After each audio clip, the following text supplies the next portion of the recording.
Bonjour tout le monde. Bien, je suis content aujourd'hui d'être accompagné de la ministre des Aînés et du ministre de l'Éducation.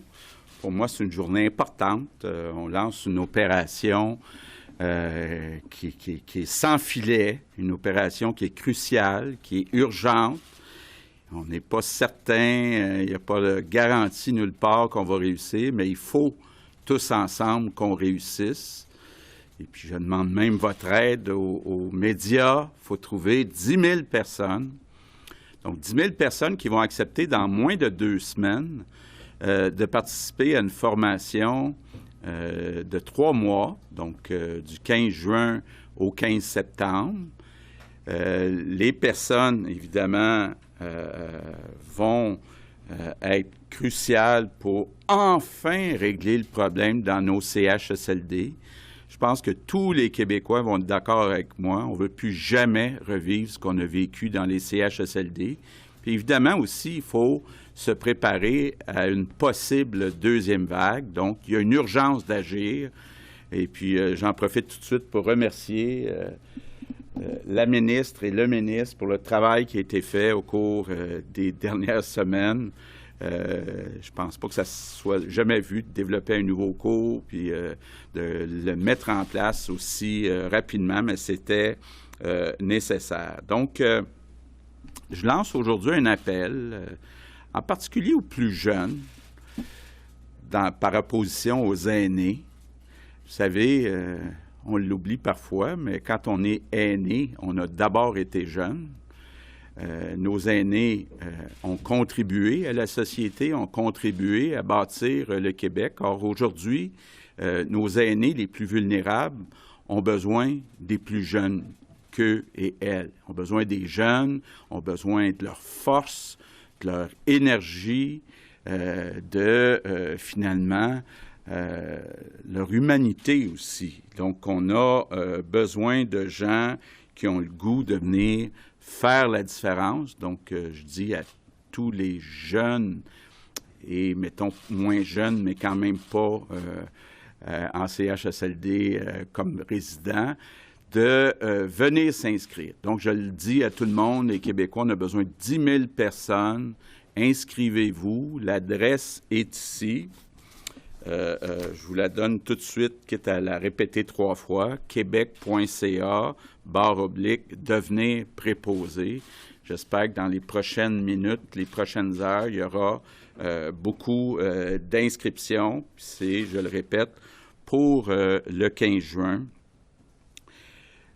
Ce sont des conditions de travail qui sont avantageuses. On parle de 760 $ par semaine pendant la formation, donc pendant les 3 mois de formation du 15 juin au 15 septembre. Jean-François va vous expliquer tantôt qu'il y aura une partie théorique, une partie qui sera en CHSLD, donc une partie plus pratique.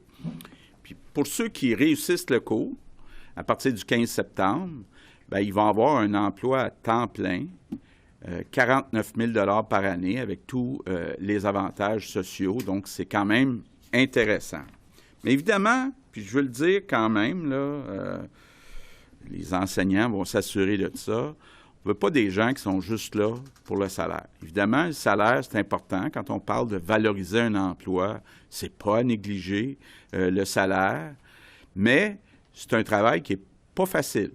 D'aller 36 heures par semaine, s'occuper de nos aînés, les soigner, les nourrir, les laver. Donc, prendre soin de nos aînés, c'est pas facile. Mais en même temps, je veux quand même être positif. Il y a quand même quelque chose de valorisant d'aller tenir la main d'un aîné, d'aller parler avec les aînés. Donc, pour faire ce métier-là, il faut aimer les aînés. Ça, c'est important de se le dire. Puis évidemment, en ajoutant 10 000 personnes dans les CHSLD, ça va permettre à tout le monde, autant les nouveaux que les anciens, d'avoir plus de temps de disponible, justement, pour prendre soin, pour parler, pour construire une relation avec nos aînés. Ce ce qu'on vit actuellement, bon, puis on en a parlé souvent, c'est comme un peu gênant. C'est un problème qui existe depuis plusieurs années. Donc, plusieurs gouvernements sont responsables, incluant mon gouvernement. Moi, je prends ma part de responsabilité. Bon, aujourd'hui, c'est moi qui est le premier ministre. C'est moi qui a, à une fois pour toutes, trouver des solutions pour qu'on s'occupe bien, qu'on prenne bien soin de nos aînés les plus vulnérables. Vous savez, c'est quand même quelque chose de pas facile que vivent les aînés en CHSLD. Les aînés qui arrivent en CHSLD savent qu'ils vont probablement finir leur vie en CHSLD, donc c'est leur nouvelle maison. Donc c'est tellement important de les traiter avec dignité, humanité. C'est pas ça qu'on a vu dans les 10, 20 dernières années. Et mon souhait, c'est que quand on parlera de 2020, dans 25 ans, dans 50 ans, bon, d'abord qu'on se rappellera que malheureusement, on a perdu des milliers d'aînés de la COVID, en partie parce qu'il nous manquait de personnel. Mais j'espère aussi que dans 25 ans, dans 50 ans, on se souviendra qu'en 2020, on a enfin réglé le problème, on a enfin donné le personnel nécessaire dans nos CHSLD pour prendre bien soin, enfin, de nos aînés les plus vulnérables. Et puis, vous savez, quand on est en politique, quand on se retrouve premier ministre, on se fixe toutes sortes d'objectifs. Je me dis que si, à la fin de mon mandat, j'avais juste réglé la situation d'un CHSLD, bien, je serais content déjà, puis j'aurais fait beaucoup si on était capable de dire, bien, enfin, on traite avec dignité, puis on donne tous les soins nécessaires à nos aînés dans nos CHSLD. Juste faire ça, là, pour moi, ça serait un grand accomplissement, puis je vais m'en assurer. Je vais vous le dire, là, je pousse des fois un petit peu beaucoup. Trouver des enseignants, par exemple, qui vont accepter de travailler tout l'été. Trouver des gens qui vont venir travailler, s'assurer que ça soit bien arrimé avec le ministère de la Santé. C'est pas simple. Et puis, je m'attends dans les prochains jours, même peut-être les prochaines heures, à avoir certaines critiques. Il y a des gens, peut-être même des syndicats, qui vont trouver que les salaires qu'on offre dans les CHSLD sont peut-être trop élevés ou viennent rompre un équilibre avec les salaires qui sont offerts ailleurs dans le réseau de la santé ou ailleurs dans d'autres réseaux. Mais moi, je me dis, là, moi, je suis à l'aise. Que quelqu'un me critique parce qu'on paye trop bien nos gens en CHSLD pour s'occuper de nos aînés les plus vulnérables, je suis prêt à prendre cette critique-là.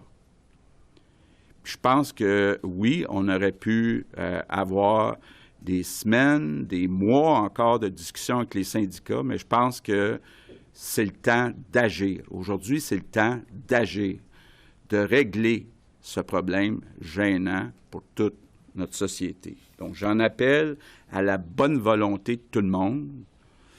Ça a été fait rapidement, mais c'est nécessaire, c'est le temps d'agir.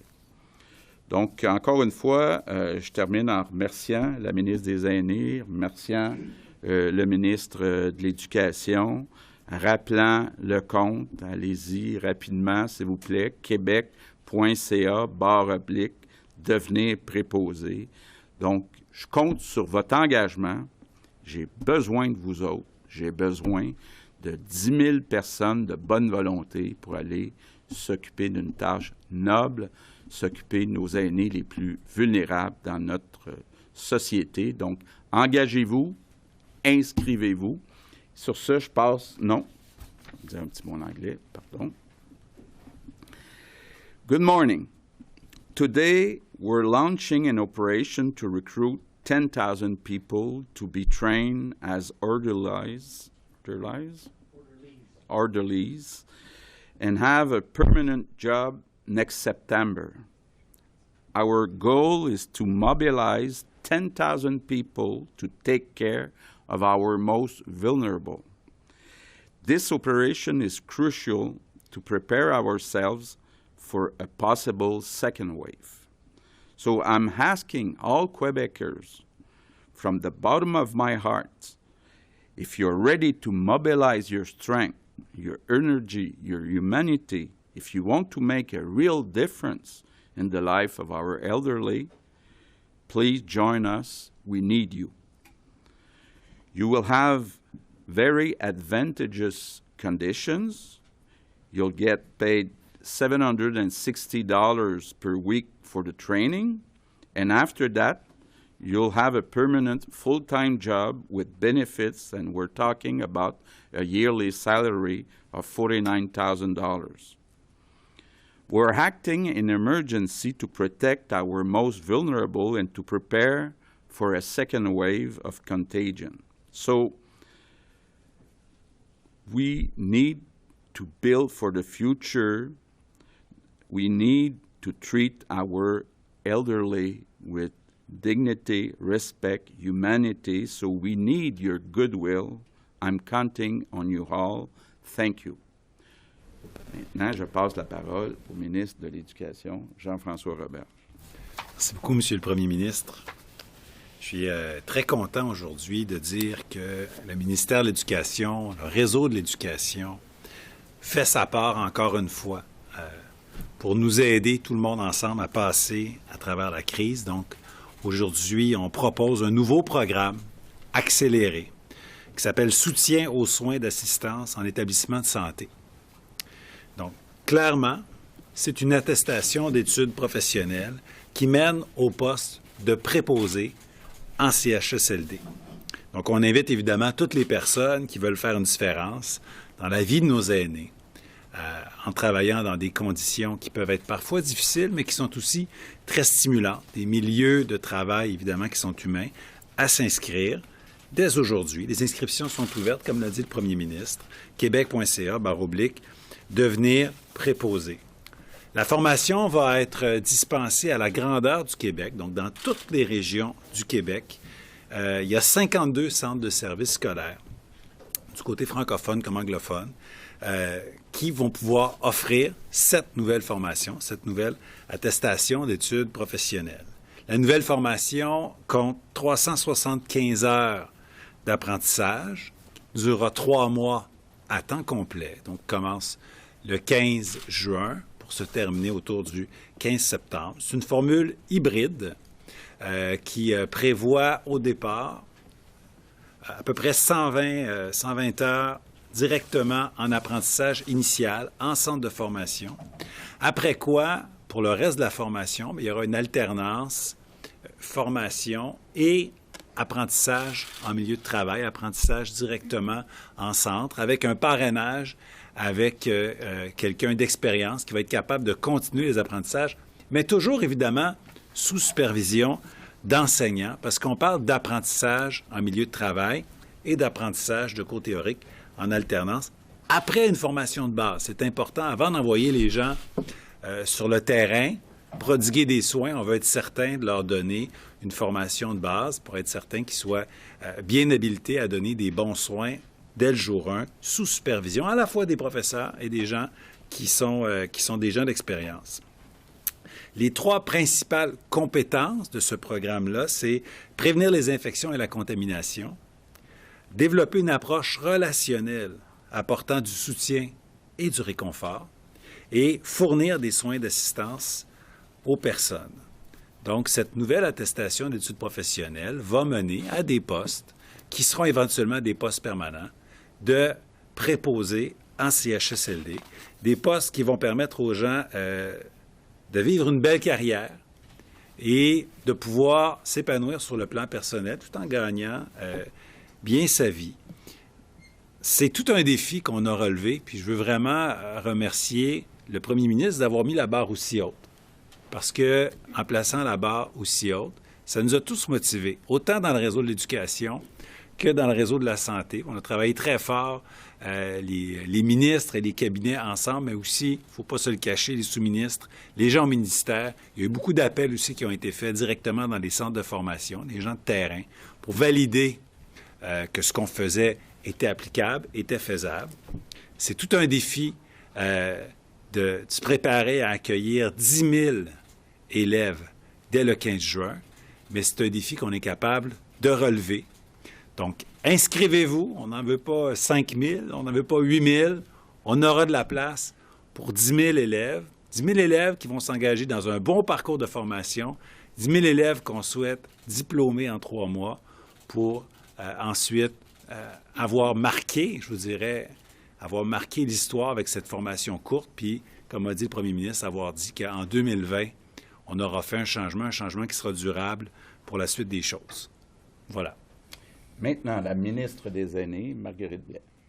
Monsieur le Premier ministre, mon collègue ministre de l'Éducation et de l'Enseignement supérieur, Mesdames, Messieurs des médias, Mesdames, Messieurs à la maison, mes premiers mots seront pour remercier les préposés aux bénéficiaires que j'ai rencontrés au cours des derniers mois depuis que je suis en poste, où j'ai fait 103 visites dans les CHSLD. J'ai parlé à plusieurs préposés aux bénéficiaires. Ce sont vraiment les préposés, les figures de proue, les personnes qui sont en contact avec les êtres humains, avec les aînés, avec les plus vulnérables. Et souvent, les préposés me parlaient qu'ils avaient besoin de temps. Ils avaient envie de prendre le temps pour faire marcher leurs personnes âgées, pour les faire manger, pour les dorloter. Et je me suis énormément attachée aux préposés aux bénéficiaires.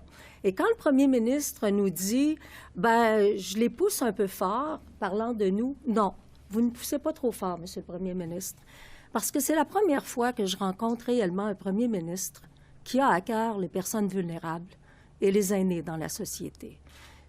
On en parle des aînés, mais investir des sommes d'argent, faire des tours de roue pour être en mesure de pallier à des manques de personnel, mais moi, c'est la première fois. Un premier ministre qui dit qu'on va rénover pour 2,6 millions de dollars des CHSLD puis construire un nouveau modèle de maison des aînés, j'ai jamais vu ça. Dire qu'on va prendre soin des aînés, des personnes vulnérables, puis qu'on sera fier de ça, si c'est la seule chose que je fais dans ma carrière de premier ministre, je serai fière. Bien, laissez-moi vous dire que moi, je suis fière d'être responsable des CHSLD. Et aujourd'hui, je demande à toutes les personnes qui vont se découvrir une mission. Si vous aimez l'être humain, si vous avez en contact de vous occuper d'une personne âgée, on a besoin de vous. Je vais le répéter, là, c'est 760 $ par semaine, c'est 12 heures le cours, vous allez avoir un poste permanent et vous pouvez vous inscrire dès maintenant. Je pense que, comme société au Québec, on est prêt actuellement à s'investir. Et le premier ministre le disait, on veut faire en sorte que nous soyons prêts s'il y a une deuxième vague. S'il y a une deuxième vague de la COVID-19 ou pour toutes sortes d'autres éclosions, toutes sortes d'autres infections, on veut véritablement prendre soin des aînés. Donc, québec.ca, devenir préposé. Et je tiens à vous dire, mesdames, messieurs les journalistes, si jamais le site est engorgé, là, s'il y a trop d'achalandage, moi, ça va me faire plaisir. Ça ne sera pas un problème, on va le régler. Mais on veut vraiment avoir 10 000 personnes et je pense qu'au Québec, avec la pandémie, on a vu une solidarité s'installer et je pense que ça va se faire. Alors, je remercie le premier ministre pour sa confiance. Je remercie mon collègue et tout comme Jean-François Roberge, j'aimerais aussi remercier les sous-ministres, les gens du réseau de la santé qui ont travaillé en étroite collaboration, à la fois avec le Trésor, mais aussi avec le ministère de l'Éducation et de l'Enseignement supérieur. Très bien. Alors, merci à vous trois. Pour la période des questions des journalistes, on va débuter aujourd'hui avec Patrice Bergeron de la Presse canadienne. Bonjour à vous trois. Monsieur le Premier ministre, vous l'avez dit tout à l'heure, les salaires sont intéressants, mais vous ne voulez pas que les gens soient là juste pour l'argent. Mais comment on fait pour s'assurer que ces étudiants-là qui se sont inscrits ne sont pas là justement pour juste l'argent? Bien, c'est une bonne question, effectivement, puis on en a beaucoup discuté. C'est pour ça que les enseignants vont avoir quand même un rôle important d'évaluer les habiletés, la compassion, les qualités humaines des personnes qui vont être formées.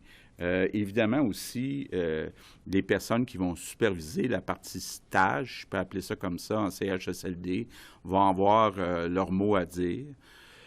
Donc, ça fera partie, évidemment, là, de l'évaluation qui sera faite par les enseignants.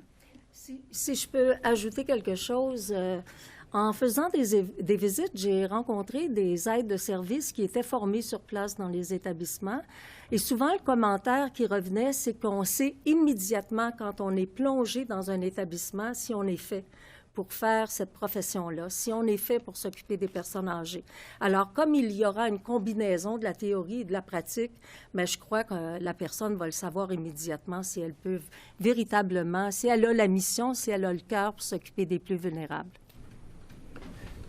Comme ma collègue l'a bien dit, justement, le fait qu'il ne s'agit pas d'une formation théorique de 3 mois seulement en salle de classe, mais que rapidement, après 3 semaines, on s'en va sur le milieu, on intervient, on voit ce que c'est que la vraie vie. Je pense que rapidement, les gens vont voir s'ils sont faits pour ça. On souhaite que ça fonctionne pour 100% des cas, mais en même temps, on ne veut pas non plus des gens malheureux, des gens qui ne trouvent pas leur compte, parce que c'est quelque chose comme ça. Plus on donne, plus on reçoit, mais encore faut-il aimer ce qu'on fait. Et je pense que rapidement, la formation va être faite pour que les gens sachent s'ils sont là pour les bonnes raisons.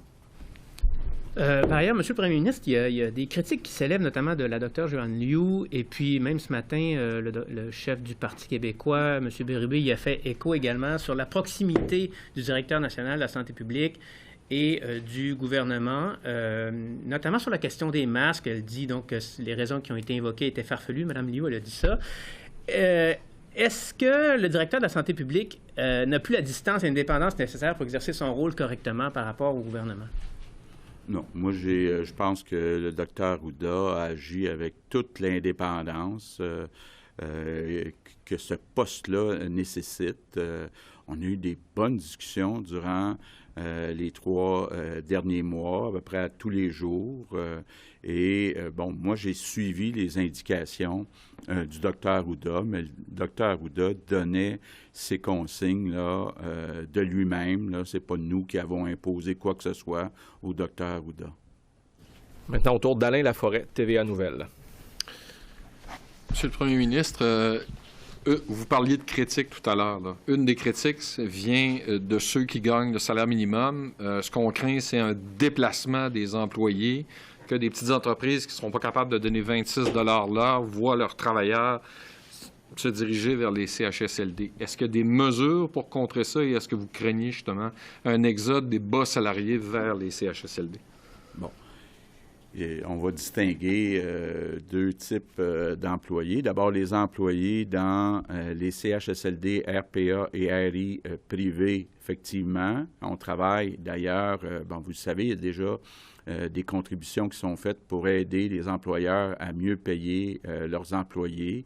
Je l'ai déjà dit qu'il faudra revoir le niveau de salaire des employés dans les résidences privées. Maintenant, pour ce qui est des autres emplois dans notre société, bon, d'abord, il y a un taux de chômage qui est élevé. On n'aurait pas dit ça il y a 4 ans, mais actuellement, le taux de chômage risque d'être élevé. Il y a des secteurs qui sont très affectés puis qui vont continuer d'être affectés pendant des mois, des années. Donc, il y a une disponibilité de personnel. Et, bien, moi, je pense qu'on a le droit de se dire, au Québec, c'est une priorité, les CHSLD, puis on veut avoir, entre guillemets, les meilleurs. Les gens qui sont capables humainement de s'occuper de nos aînés, mais aussi qui sont bien payés. Donc, moi, comme je le disais tantôt, là, s'il y a des gens qui critiquent le fait que les salaires qu'on paye dans les CHSLD sont trop élevés, je suis prêt à prendre cette critique-là. Ça fait tellement d'années qu'on en parle de nos CHSLD qui manquent de personnel. À un moment donné, il faut agir.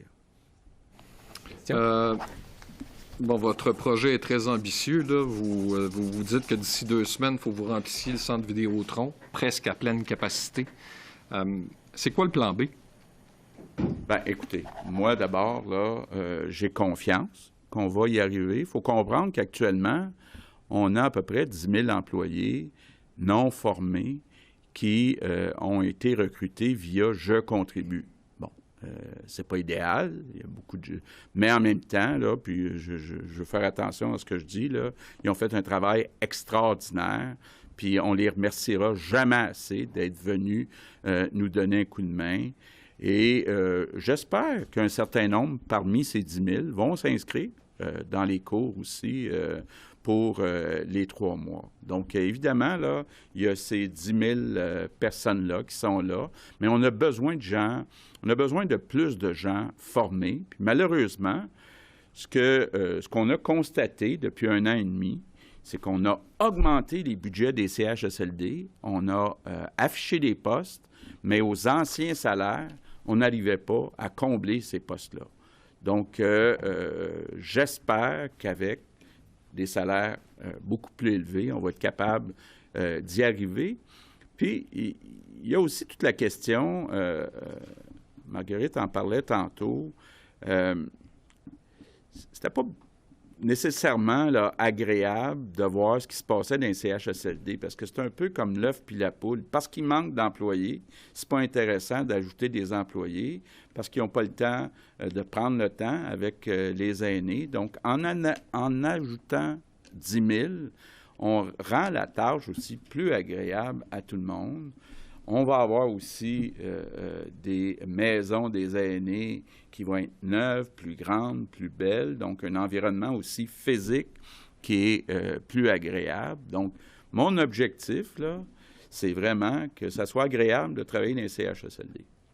Prochaine question, Hugo Lavallée, Radio-Canada. Et bonjour. Donc, vous le mentionniez, il s'agit d'une formation payée. C'est pas donné à tout le monde de pouvoir être payé pour être formé. Est-ce que les gens qui vont s'engager dans ce parcours-là vont devoir prendre un engagement à l'effet d'offrir un certain nombre de mois, par exemple, de services à l'État par la suite? Est-ce qu'il s'agit comme d'un contrat, on vous paye pour être formé, puis par la suite, vous devez rester? Premièrement. Et deuxièmement, vous mentionniez que ça va être offert partout au Québec. Or, les besoins sont beaucoup à Montréal, on l'a vu. Est-ce qu'on va s'assurer qu'il y a un arrimage entre ceux qui s'inscrivent puis là où sont les besoins en priorité? Bon. La première question, c'était quoi? Est-ce qu'on doit s'engager à rester un certain nombre de mois à l'emploi? Bon. Non, il n'y a pas d'engagement de ce type-là, sauf que c'est important de le préciser, là, puis c'est important pour ceux qui s'inscrivent. On parle d'emploi à temps plein, donc 36,2 par semaine. Donc, ce sont des emplois à temps plein.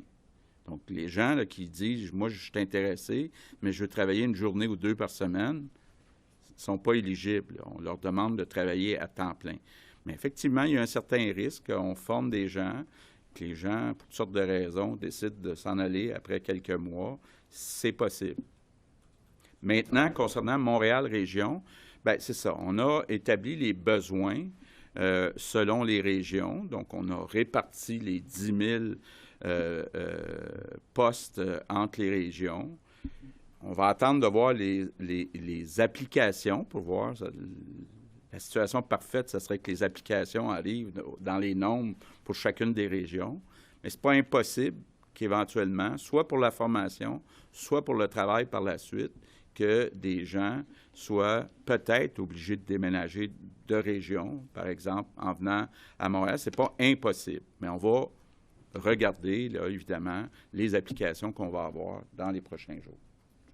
Oui, je peux compléter en disant qu'évidemment, il y a beaucoup de besoins dans le Grand Montréal, puis il y a beaucoup d'offres de formation dans le Grand Montréal aussi. C'est certain qu'on a plus de centres de formation avec des capacités plus grandes que dans les régions éloignées. Il y a une certaine corrélation entre l'offre de formation et aussi les besoins dans les centres.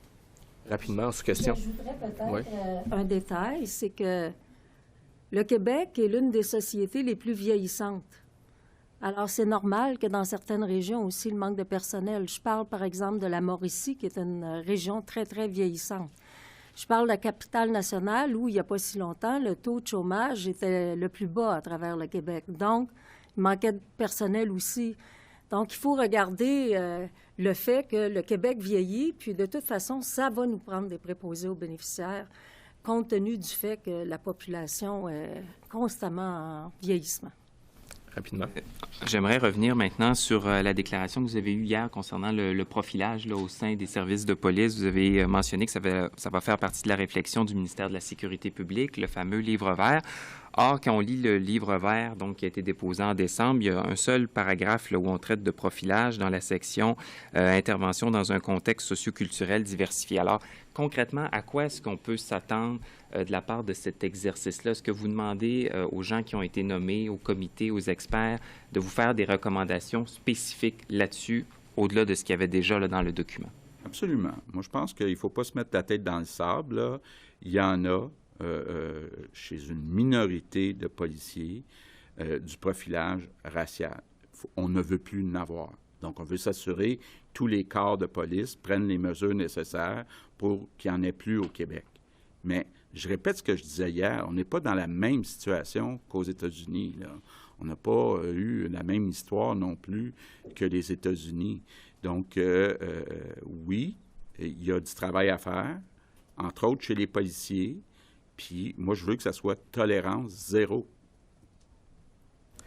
Prochaine question, Fanny Lévesque, La Presse. Bonjour. D'abord, j'aimerais avoir une clarification. Je vais poser ma question en même temps. Mais donc, vous avez mentionné qu'on pourrait peut-être être obligé de déménager. J'aimerais que vous approfondissiez un petit peu là-dessus. Puis ma question, est-ce que c'est à savoir, est-ce que les demandeurs d'asile vont pouvoir s'inscrire à cette formation-là? Oui. Bon, pour ce qui est des demandeurs d'asile, non. Ça prend un statut de citoyen pour s'inscrire. Maintenant, par contre, on a dit que les demandeurs d'asile là, qui sont qualifiés puis qui ont travaillé dans nos CHSLD, cas par cas, on va regarder pour les accepter comme immigrants. Maintenant, bon, on va, vous allez voir dans les prochains jours que le nombre de préposés qu'on cherche, le nombre d'étudiants qu'on cherche par région, va avoir des chiffres clairs. La situation idéale, c'est qu'on reçoive des applications exactement aux bons endroits. Mais à un moment donné, s'il y a une région qui manque d'applications, par exemple Montréal, puis qu'il y en a d'autres qui en ont trop, on pourrait dire à certaines personnes, seriez-vous intéressés à venir suivre la formation ou à travailler dans une autre région? Puis comme disait Jean-François, bien, il y a aussi des régions qui sont limitrophes. Là. Si on prend tout le 450, bien, les gens peuvent venir aussi travailler à Montréal. Parfait. Monsieur Roberge, vous parlez que l'attestation va donner accès à un poste de préposé en CHSLD. Ce n'est pas le même titre que préposé aux bénéficiaires. Est-ce qu'il y a une différence là-dessus et est-ce qu'on va inciter les finissants là, de cette cohorte-là à faire le DEP? Les documents parlaient d'une qualification provisoire de 2 ans. Est-ce que vous pouvez nous expliquer ça? Il ne s'agit pas d'une qualification provisoire de 2 ans. Les gens qui vont terminer la formation de l'attestation d'études professionnelles recevront cette attestation qui va leur permettre de décrocher un poste de préposé en CHSLD. Rien n'empêche les gens par la suite de vouloir aller plus loin, de suivre d'autres formations, notamment le diplôme d'études professionnelles, mais ce n'est pas obligatoire. La personne qui complète sa formation de 3 mois, qui l'a réussi, là, il n'y a pas de nivellement par le bas, il n'y a pas de diplôme donné à rabais. Les gens qui réussissent cette formation-là peuvent obtenir ce corps d'emploi, cet emploi de préposé en CHSLD. S'ils veulent ensuite aller en centre hospitalier ou en soins à domicile, bien là, ils devront aller chercher une autre formation. Ici, c'est une formation spécifique CHSLD, c'est important de le mentionner. Patrick Belrose, Journal de Québec, Journal de Montréal. Bonjour à tous. Bien, juste en suivi à votre réponse, M. Roberge, quel est l'avantage d'aller suivre un DEP, un DEP par la suite, si on a un salaire qui va être équivalent, soit 26 $ ou moindre si on travaille en hôpital ou en soins à domicile? Le diplôme de formation professionnelle, là, le DEP, c'est un diplôme qui ouvre davantage de portes. CHSLD, c'est un milieu qui est spécifique. Puis l'attestation qu'on met aujourd'hui, c'est 10 000 postes CHSLD. Le diplôme de DEP demeure. Il est plus long, mais il permet de travailler dans divers milieux. Donc, il est plus exigeant en termes de temps. Il ouvre davantage de portes. Moi, je pense que c'est une offre qui est complémentaire. Meilleur salaire associé à ça. Il ne s'agit pas d'une question de salaire. Monsieur Legault, pouvez-vous détailler le 26 $ dont vous parlez? Parce que c'est quand même assez important de savoir quel est le taux horaire de base et les primes. Pour l'instant, il y a beaucoup de primes qui sont des primes COVID, des primes temporaires. Donc, comment vous voyez ça? Quel est le salaire de base et les primes qui seront associées? Bon. d'abord, il faut comprendre, là, une personne qui travaille actuellement dans un CHSLD comme préposé aux bénéficiaires à temps plein, gagne plus que 26 $ de l'heure. Donc ça, c'est la situation actuelle. Vous savez qu'on est en négociation avec les syndicats. Bien, on va s'assurer que les préposés aux bénéficiaires actuels et les nouveaux dans les CHSLD gagnent au moins 49 000 $ par année s'ils travaillent à temps plein. Autour de Louis Lacroix, Cogeco Nouvelles. Bonjour, Monsieur le Premier ministre, Monsieur Roberge, Madame Blais. Justement, sur les... vous n'avez pas l'impression que ça crée deux catégories de préposés aux bénéficiaires? Je comprends là, la différence que vous faites entre la formation que vous allez offrir, qui est spécifique au CHSLD. Vous dites que le DEP, qui est 870 heures, lui, c'est pour une formation qui ouvre davantage le porte. Mais à la base, si, par exemple, quelqu'un qui a un DEP, qui a passé 870 heures pour avoir ce DEP-là, s'en va travailler dans un CHSLD, il va avoir les mêmes conditions que l'autre, qui a fait 375 heures, donc 500 heures de moins. Là. Je répondrais qu'à une situation exceptionnelle, on amène une solution exceptionnelle. Puis oui, quand on regarde, quand on fait des évaluations de combien vaut un emploi, on tient compte de la formation, mais on tient compte aussi de la difficulté qui est associée au travail. Puis je pense qu'on a comme fait la démonstration là, que c'est pas nécessairement facile de travailler dans un CHSLD et que ça mérite un bon salaire, même pour une formation moins longue.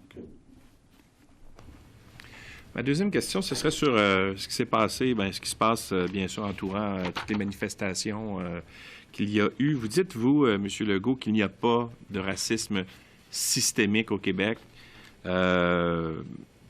Chez Québec solidaire, ce matin, Manon Massé disait qu'au contraire, il y a du racisme systémique et qu'on peut même le voir jusque dans la fonction publique, où elle a dit, entre autres choses, qu'on avait du mal, en fait, qu'on ne recrutait pas suffisamment de personnes qui proviennent des minorités visibles.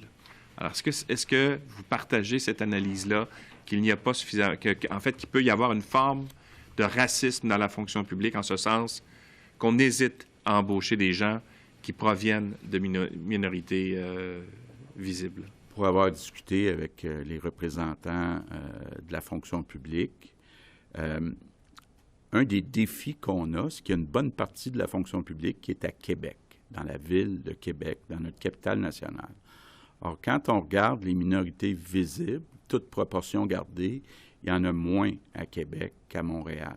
Donc, il y a un défi supplémentaire, un défi que tous les gouvernements qui se sont succédés n'ont pas vraiment réussi à relever.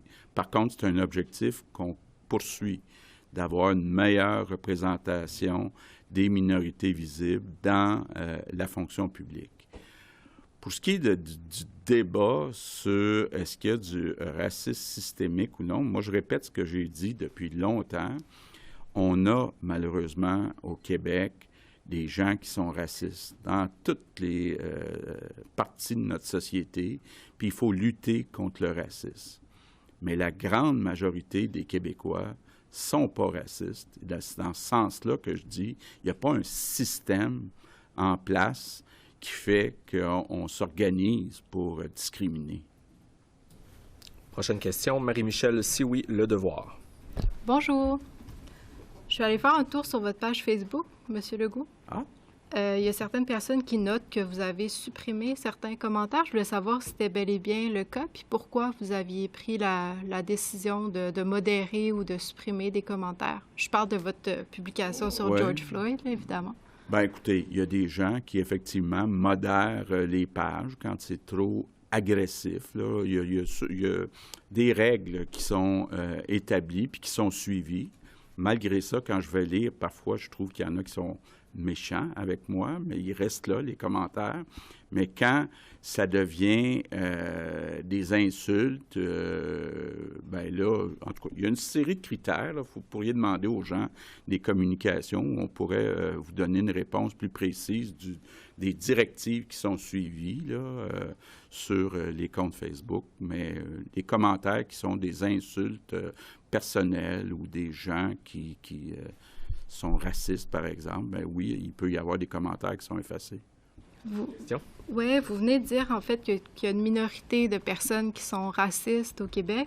La dernière fois que c'est arrivé, ce genre de situation-là, puis qu'on en a parlé dans les médias, puis c'est pas juste sur votre page Facebook, c'était à l'anniversaire de l'attentat à la mosquée de Québec.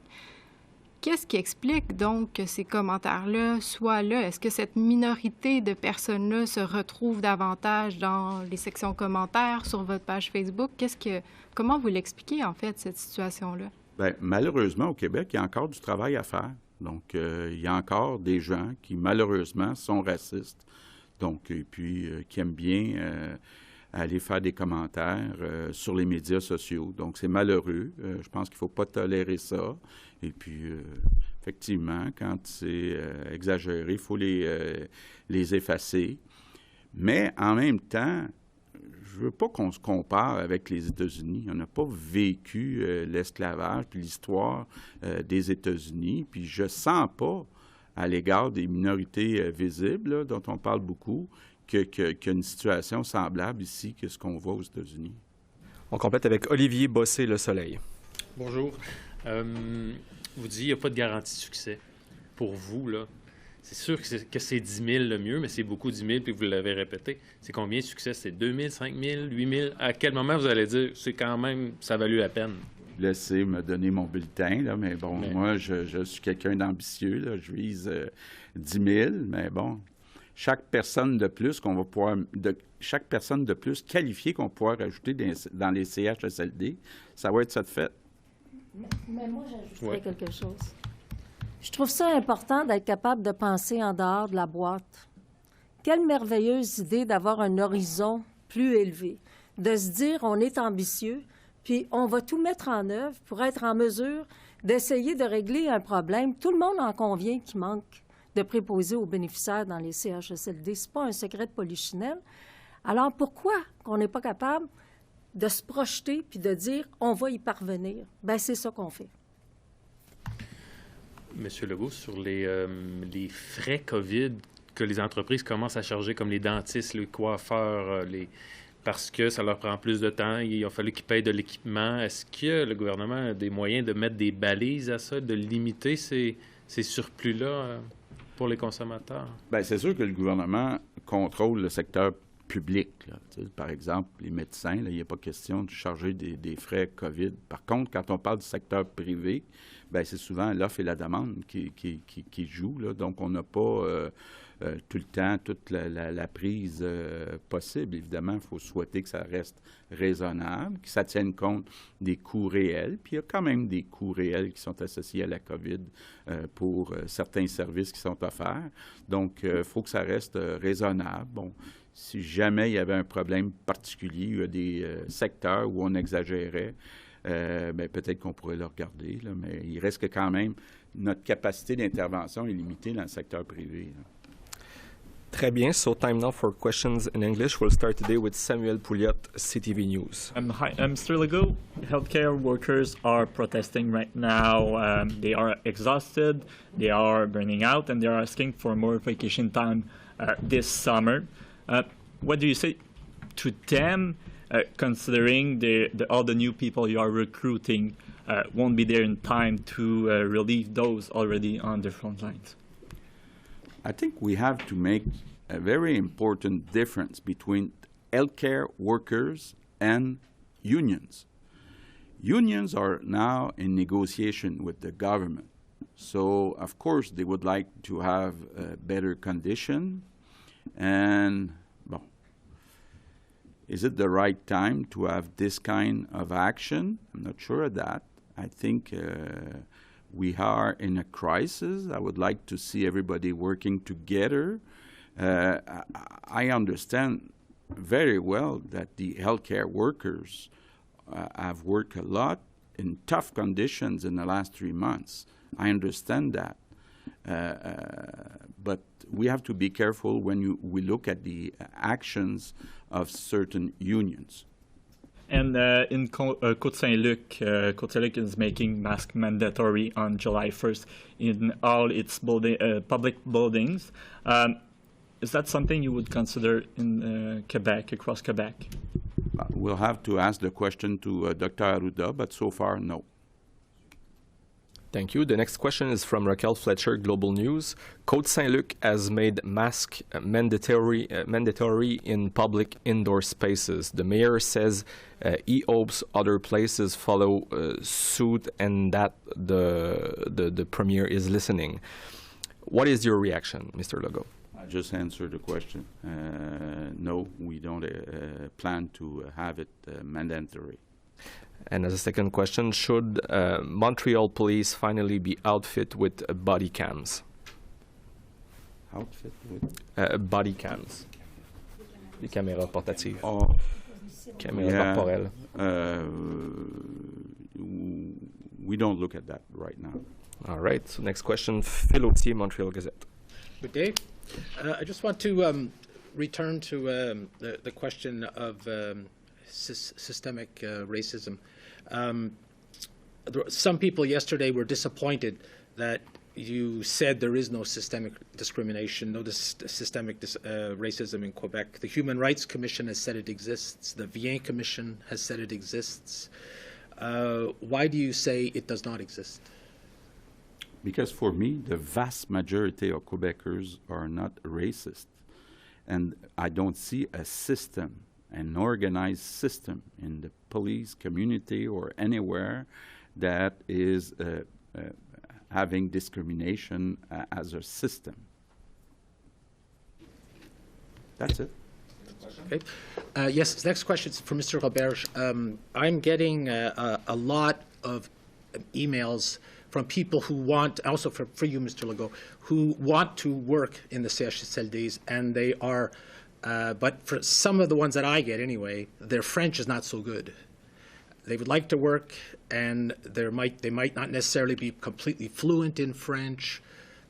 Is there anything, because you need these people and they want to work, is there anything in your plan that would, for example, if someone starts the training program for the CHSLD to be an orderly, that they would have some French training along in that course? Is perfect French an absolute requirement to work at these jobs? Well, I can say that we will give this new course within the Francophone system and within the Anglophone system.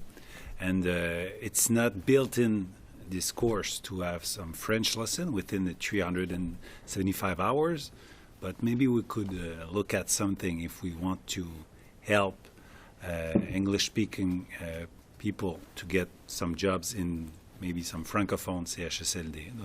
I think it would be a good avenue to look at. So you have it in a parallel, you have it in both networks at the same time, is what? Yes. Okay. So next question, Cathy Sonnet, CBC News.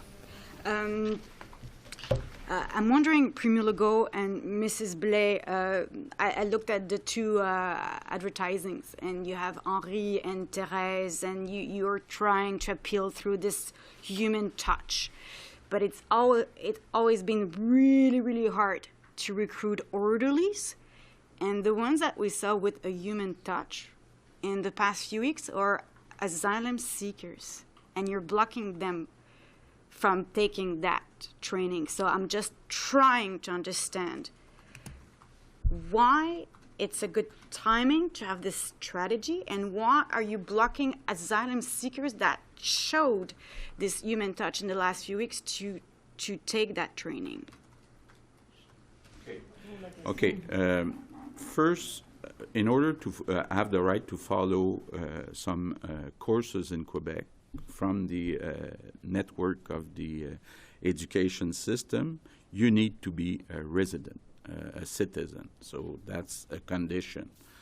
Second, I want to say that the ones that are already trained and worked in our CHSLD for the last few months, we're open one by one to accept them as immigrants. All right? We said that, continue to say that.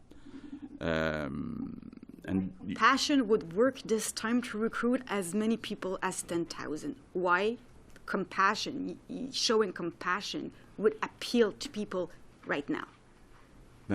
We're talking about asylum seekers? In general, what the strategy to use this human touch, this compassion would work now in 2020 after this midst of pandemic? Okay.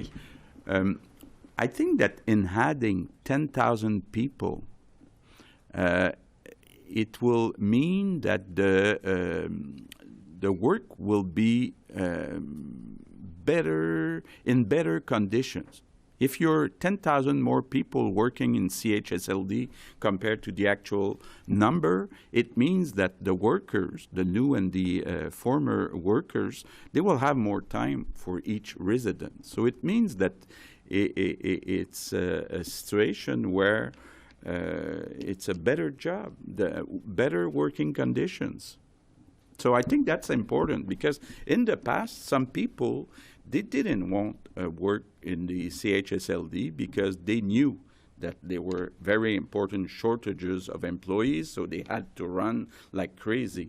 With an additional 10,000 people trained, I think that the work will be easier. Was that your second question? Or? Mr. Roberge, I would like to hear you in French and in English about there are 12 new cases of COVID-19 infections in 2 different schools in Trois-Rivières. So you have 11 students and one personal member. It's in the school board Chemin du Roi. We were expecting to have cases, but now we have 12 in the last few days. Can we hear you if this is how they react in English and in French? Mais ce que je peux dire, c'est que on n'a jamais cru que en réouvrant les écoles, il y aurait aucun cas.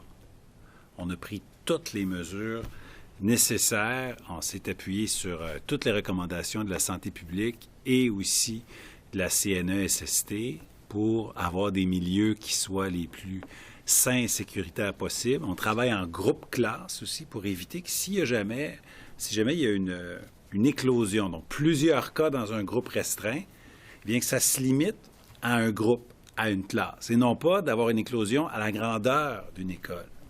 Et on voit que en ce moment, toute chose étant relative, on a peu de cas quand on considère qu'on a des centaines de milliers d'élèves dans les écoles. On a des centaines de milliers d'élèves, on a des dizaines de milliers d'enseignants au quotidien, et on a quelques dizaines de cas. Le cas dont vous parlez, c'est là où on a plusieurs cas dans une école, mais encore une fois, d'après ce que j'en sais, puis je pourrais revalider, ça reste plusieurs cas dans une classe spécifique. Donc, nos mesures inspirées de ce que nous dit la santé publique semblent fonctionner dans la limitation des cas dans ce qu'on appelle une cellule classe. Il n'y a rien de parfait, mais ça semble adéquat. So in English?